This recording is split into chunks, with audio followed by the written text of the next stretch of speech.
सभी मसीही भाई बहनों को यीशु के नाम में शालोम, प्रेज द लॉर्ड, जय मसीह की। यीशु द सेवियर मिनिस्ट्री और प्रभु यीशु मसीह में आपका भाई जेम्स आप सभी का इस बाइबल अध्ययन कार्यक्रम में एक बार फिर से बहुत बहुत स्वागत और परमेश्वर का धन्यवाद करते हैं। मेरे प्यारे भाई बहनों, हम अध्ययन कर रहे हैं लेव्य व्यवस्था का। एक छोटी सी प्रार्थना के साथ आज के अध्ययन को हम शुरू करेंगे। हालेलुया, धन्यवाद पिता परमेश्वर, धन्यवाद करते हैं आपके अद्भुत रीति वाले प्रेम के लिए जो आपने अपने इकलौते पुत्र को देकर हम सभी पर प्रकट किया। धन्यवाद करते महान पिता परमेश्वर आपके अनुग्रह, आपके महान प्रेम, आपकी तमाम आशीषों के लिए। धन्यवाद करते महान पिता परमेश्वर इस बाइबल अध्ययन कार्यक्रम के लिए जिससे हम आपके वचनों को सीख पा रहे हैं और आत्मिक रूप से आशीषित हो रहे हैं। होने दीजिए महान पिता परमेश्वर, आज के अध्ययन में हम प्रार्थना करते हैं पवित्र आत्मा हमारी अगुवाई करे, सहायता करे, हमारी मदद करे। सारी व्यवस्थाओं को महान पिता परमेश्वर हम आपके धर्ममय दाहिने हाथ में सौंपते हैं। आप हमारी मदद कीजिए, आप हमारी अगुवाई कीजिए। सारा आदर देते हैं, सारी महिमा देते हैं और इस प्रार्थना को यीशु के सामर्थ्य और पवित्र नाम में मांगते हैं, आमीन। मेरे प्यारे भाई बहनों, जैसा कि आप जानते हैं कि लेव व्यवस्था का हम अध्ययन 5 डिवीजन के रूप में कर रहे हैं, 5 विभाजन के रूप में कर रहे हैं, जिसमें से जो 5वां विभाजन है वो लेव व्यवस्था उसके 17वें अध्याय से लेकर के 27वें अध्याय तक पाया जाता है। और पिछले संदेश में हमने 17वें, 18वें, 19वें अध्याय तक का अध्ययन किया था। अब समय है कि हम आगे का अध्ययन इस 5वें विभाजन में करेंगे। तो यहाँ पर हम जब 20वें अध्याय में देखते हैं तो यहाँ पर 20वें अध्याय पहले वचन से लेकर के लास्ट 27वें वचन तक, यानी इन 27 वचनों में आज्ञा उल्लंघन के दंड का ब्यौरा दिया गया है। मेरे प्यारे भाई बहनों, हमने देखा कि परमेश्वर ने कुछ नैतिक और जीवन में जो नियम हैं वो यहाँ हमने 18वें और 19वें अध्याय में पढ़े हैं और 17वें अध्याय में पढ़े हैं। यदि उन आज्ञाओं का कोई इजरायली उल्लंघन करेगा तो उनके लिए यहाँ पर दंड का उल्लेख किया गया है। मेरे प्यारे भाई बहनों, जब हम पहले वचन से लेकर के 5वें वचन तक पढ़ते हैं तो यहाँ पर हम देखते हैं कि परमेश्वर यहाँ इजरायलियों को आदेश देते हैं कि कोई भी इजरायली अपने बच्चों को मोलेक नामक किसी देवता पर या किसी ईश्वर पर उनको बलिदान करके ना चढ़ाना। तो मेरे प्यारे भाई बहनों, यहाँ पर मैं आपको बताना चाहता हूँ कि इजरायलियों के आसपास, यानी कि उस वक्त मिडिल ईस्ट में बहुत सारे अलग अलग जो धर्म हैं या अलग अलग मान्यताएं हैं उनका प्रचलन था। और उसमें से हम देखते हैं कि उस समय में मोलेक नामक एक भगवान हुआ करता था। मोलेक नामक एक ईश्वर करके लोग जो झूठा परमेश्वर करके माना करते थे और वो अपने बच्चों को वहां पर बलिदान किया करते थे, अपने बच्चों का चढ़ावा वहां पर वो चढ़ाया करते थे। तो यहां पर जैसा कि हम जानते हैं कि परमेश्वर ने कहा 20वें अध्याय में, निर्गमन की पुस्तक में हमने पढ़ा कि मैं जलन रखने वाला परमेश्वर हूं, मुझे छोड़ किसी और को ना तुम ईश्वर करके मानना, केवल मुझे ही अपना परमेश्वर करके मानना। तो यहां पर परमेश्वर यहां आज्ञा दे रहे हैं कि किसी भी इजरायली को अपने किसी भी बेटे या बेटी को अपना इस प्रकार से वहां बलिदान नहीं चढ़ाना है, किसी और दूसरे ईश्वर को ईश्वर करके नहीं मानना है। और हम यहां देखते हैं कि जितनी भी यहां आज्ञा उल्लंघन के दंड हैं, यहां पर हम देखते हैं कि ये मृत्यु दंड है। जैसा कि हमने यूहन्ना के सुसमाचार 8वें अध्याय में भी पढ़ा था कि एक स्त्री व्यभिचार करते हुए पकड़ी गई थी और वहां पर जो शास्त्री फरीसी हैं वो प्रभु यीशु मसीह की परीक्षा लेने के लिए वहां आते हैं और कहते हैं कि भाई व्यवस्था में तो इस स्त्री को पथरवा करके मार डालने का आदेश दिया गया है, इसके विषय में तू क्या कहता है। तो प्रभु ने बहुत ही अच्छे से वहां पर व्यवस्था का असली मतलब वहां इजरायलियों को समझा दिया था, उन शास्त्रियों और फरीसियों को समझा दिया था कि व्यवस्था का मतलब क्या है। हाँ, इन सभी पापों के दंड जो यहां पर लिखे गए हैं वो मृत्यु है, वो बिल्कुल मृत्यु है। लेकिन प्रभु यीशु मसीह ने वहां पर एक बात को वहां सही मायने में आत्मिकता से जोड़ दिया कि जिसने कभी कोई पाप ना किया हो वो पहला पत्थर उठा करके यहां पथरवा करे। यानी कि जो न्याय करने का अधिकार है या किसी को दंड देने का अधिकार है वो केवल उसी को हो सकता है जो निष्पाप हो, जो निष्कलंक हो, जिसने कभी पाप ना किया हो। और ऐसा कोई मनुष्य, हम पवित्र शास्त्र के अनुसार पाते हैं कि ऐसा कोई मनुष्य इस धरती पर नहीं है जिसने कोई पाप ना किया हो या वो पापी ना हो। तो इस तरीके से प्रभु यीशु मसीह ने वहां व्यवस्था का जो सही मायने में अर्थ है वो वहां पर बता दिया था। यानी कि जो व्यवस्था है वो अपनी जगह ठीक है, जो दंड है वो अपनी जगह ठीक है, लेकिन दंड देने का अधिकार किसी पापी मनुष्य को नहीं हो सकता। दंड देने का अधिकार केवल परमेश्वर का है, न्याय करने का अधिकार केवल परमेश्वर का है। तो मेरे प्यारे भाई बहनों, यहां पर हम जब 20वें अध्याय को पढ़ते हैं तो सबसे पहले तो पराये देवी देवताओं पर किसी भी प्रकार का कोई भी भेंट चढ़ाना या अपने, जैसे वहां उस वक्त हुआ करता था, अपने बच्चों की बलिदान चढ़ाना, ये सब परमेश्वर ने वहां पर घृणित ठहराया है। और ऐसे मनुष्यों को यहां हम देखते हैं कि उनके बीच में से उन्हें नष्ट करने का हुक्म दिया गया, यानी कि उन्हें मृत्यु दंड देने का हुक्म दिया गया। यहां तीन प्रकार के हम पापों का वर्णन देखते हैं। पहला तो हमने यहां बात की कि जो पराये देवी देवताओं पर अपने बच्चों का बलिदान करते हैं या उनकी उपासना वगैरह करते हैं, तो यहां पर इस्राएलियों के बीच में ये वहां परमेश्वर ने कहा कि उन्हें मार दिया जाए, उन्हें अपने बीच में से नष्ट कर दिया जाए। दूसरा जो हम श्रेणी देखते हैं वो हम देखते हैं कि जो प्राणी ओझाओं और भूत साधने वालों और जो तंत्र मंत्र करने वाले हैं उनके पीछे जाता है।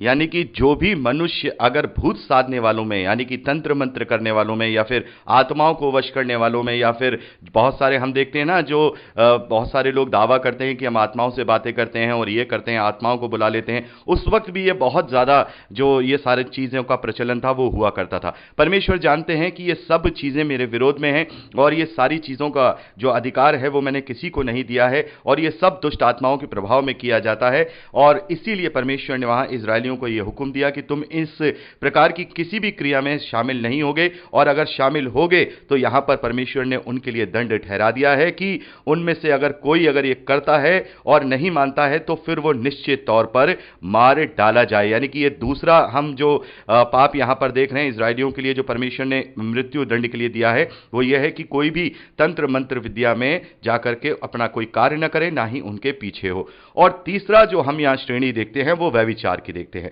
10वें वचन से लेकर के हम यहां लास्ट देखते हैं कि यहां व्यभिचार के विषय में बात की गई है। कोई भी पराई स्त्री के साथ व्यभिचार करे, और तमाम स्त्रियों के विषय में, चाहे उनकी कोई निकट रिश्तेदार हो, चाहे जो है अपना कोई स्त्री जानने वाली हो, मतलब चाहे वो अपने रिश्ते की हो, चाहे वो बाहर की हो, चाहे वो किसी और तरीके की भी स्त्री हो, यदि वो आपकी पत्नी नहीं है और उसके साथ अगर गलत संबंध होते हैं तो उसे व्यभिचार की श्रेणी में माना जाता है। यानी कि बिना विवाह के अगर कोई भी स्त्री या कोई भी पुरुष इस प्रकार से वहां पर जो व्यभिचार करते हैं तो उसके लिए भी हम देखते हैं कि उन्हें पथरवा करके मार देने के लिए हुक्म दिया गया है। और बहुत सारे घृणित कार्य तो ऐसे हैं, जैसे कि मान लीजिए यदि कोई परमेश्वर के विरोध में आकर अपनी रियल सिस्टर है उसके साथ भी अगर कोई कुकर्म करता है तो उसको तो जला करके मार देने का हुक्म दिया गया है। यानी कि हर तरीके से परमेश्वर ने यहां मृत्यु दंड का हुक्म दिया है। तो यहां हम तीन श्रेणियां देख रहे हैं। पहली श्रेणी जो दूसरे देवताओं के ऊपर अपने बच्चों का बलिदान करे उन्हें मार डाला जाए।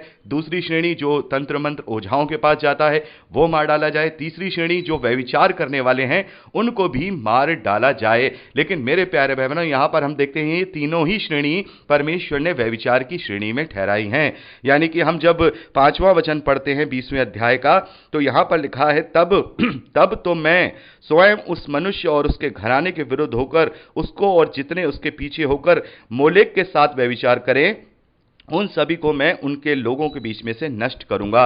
यानी कि मोलेक को जो चढ़ावा चढ़ा रहे हैं, उस झूठे भगवान को जो चढ़ावा चढ़ा रहे हैं, तो इसका मतलब वो उसके साथ व्यभिचार कर रहे हैं। मेरे प्यारे भाई बहनों, मूर्ति पूजा को भी हम नए नियम में पढ़ चुके हैं। मूर्ति पूजा को व्यभिचार ठहराया गया है। और तंत्र मंत्र यहां पर भी देखिए, यहां लिखा हुआ है 20वां अध्याय 6ठे वचन में, फिर जो प्राणी ओझाओं या भूत साधने वालों की ओर फिर के और उनके पीछे होकर व्यभिचारी बने। यानी कि ये जो यहां पाप बताया गया है, भूत साधने वालों के पीछे जाना या तंत्र मंत्र की विद्या के पीछे जाना या इस प्रकार का कोई भी कार्य करना, यह भी परमेश्वर की दृष्टि में उनके साथ व्यभिचार करना है।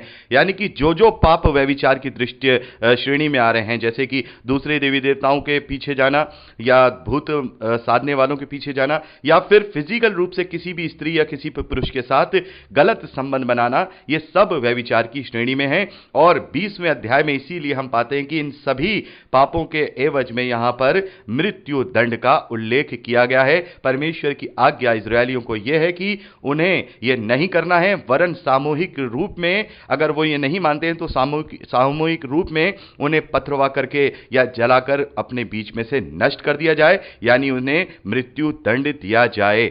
मेरे प्यारे भाई बहनों, भले ही यहां पर हम देख रहे हैं कि ये जो पाप लिखे हुए हैं, व्यभिचार के जो पाप लिखे हुए हैं, ये सारी चीजें जिनके दंड मृत्यु के दंड हैं, वो अब मसीह विश्वासियों पर लागू नहीं होते हैं, क्योंकि प्रभु यीशु मसीह ने सही मायने में आत्मिक व्यवस्था को बता दिया है। यदि कोई पापी है तो फिर वो दूसरे किसी दोषी को दोष ठहरा करके उसे पथरवा करके मार नहीं सकता या दंड नहीं दे सकता है।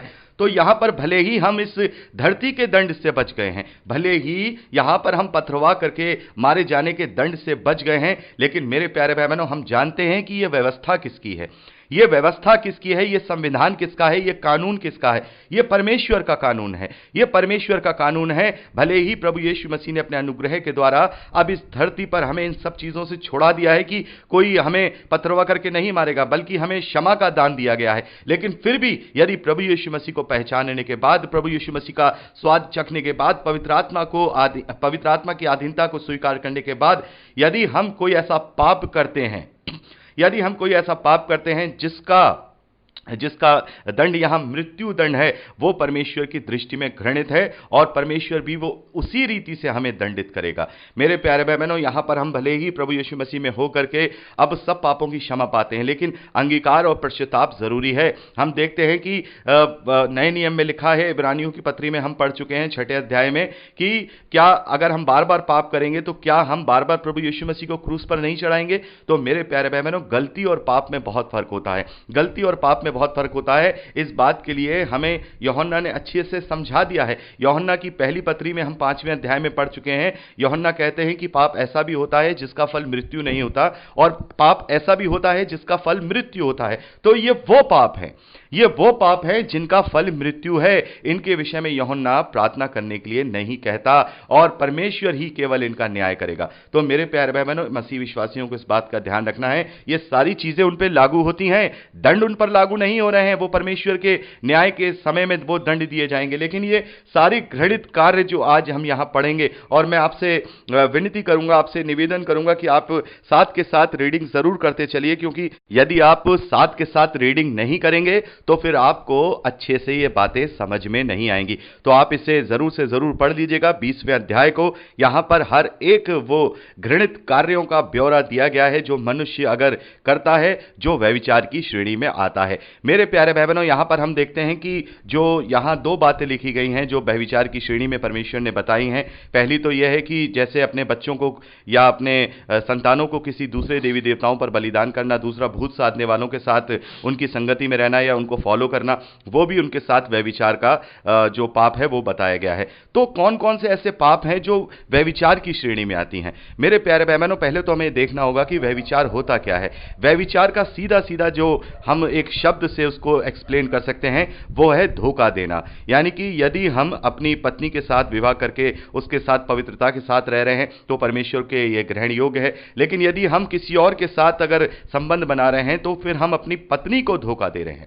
यानी कि अपने आप को धोखा देने का मतलब व्यभिचार है। और यहां पर तो हम 3 तरीके से धोखा देते हैं। पहले तो अपने जीवन साथी को धोखा देते हैं, दूसरा जो कि हम पवित्र आत्मा का मंदिर हैं, फिर हम पवित्र आत्मा के मंदिर होने के बावजूद हम परमेश्वर के विरोध में यह व्यभिचार करते हैं तो हम पवित्र आत्मा को धोखा देते हैं। और परमेश्वर की दृष्टि में घृणित है, क्योंकि परमेश्वर ने विवाह को आशीर्वाद दिया है, विवाह को आशीषित किया है, और जो आदम और हव्वा है उन्हें पति और पत्नी कहकर के ये संबंध उसी ने बनाया है, ये रिश्ता उसी ने बनाया है, उसका विरोध करके हम परमेश्वर को धोखा देते हैं। यानी कि वो पाप जो परमेश्वर को धोखा देते हैं वो सब व्यभिचार की श्रेणी में आता है। जैसे यहां दूसरे देवी देवताओं को या दूसरे पराये देवताओं को मानना, यह परमेश्वर को धोखा देने के बराबर है, क्योंकि हम 2 नावों में सवार नहीं हो सकते, इसीलिए यह व्यभिचार की श्रेणी में आता है। या फिर हम भूत साधने वालों के पास जा रहे हैं तो हमें तो पवित्र आत्मा दिया गया है, तो हमें आत्मा का अधीनता चाहिए, ना कि ऐसे दुष्ट आत्माओं के पीछे चलने वाले लोगों के पीछे चले। तो यह भी हम देखते हैं कि पवित्र आत्मा को धोखा देना है,